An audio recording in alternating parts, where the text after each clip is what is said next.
Welcome to our channel. Today we how to subscribe with GitHub for web3 releases and security alerts step by step clearly.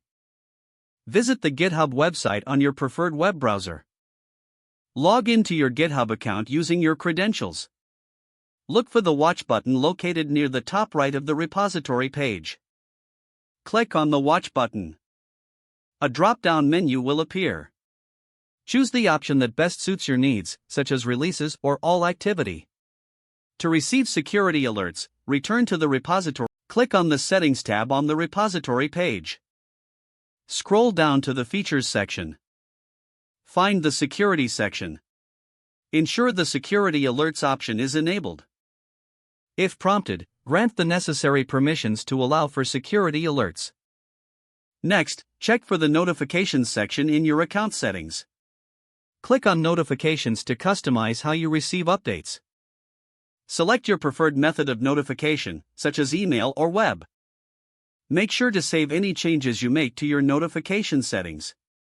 Return to the repository page to check for any new releases, or if the page does not load, refresh the browser or try again in a private or incognito window. Make sure you are using the correct email address, then retype it carefully to avoid small typos.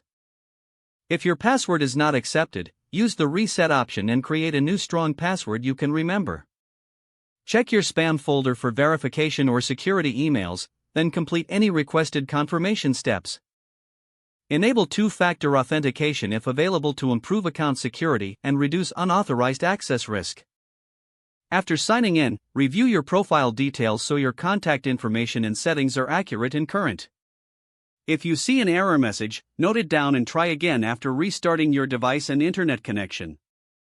Log out when you finish, especially on shared devices, to keep your account and payment information secure. If the page does not load, refresh the browser or try again in a private or incognito window. Make sure you are using the correct email address, then retype it carefully to avoid small typos. If your password is not accepted, use the reset option and create a new strong password you can remember. Check your spam folder for verification or security emails, then complete any requested confirmation steps. Don't forget to like this video and subscribe to our channel for more step-by-step tech guides.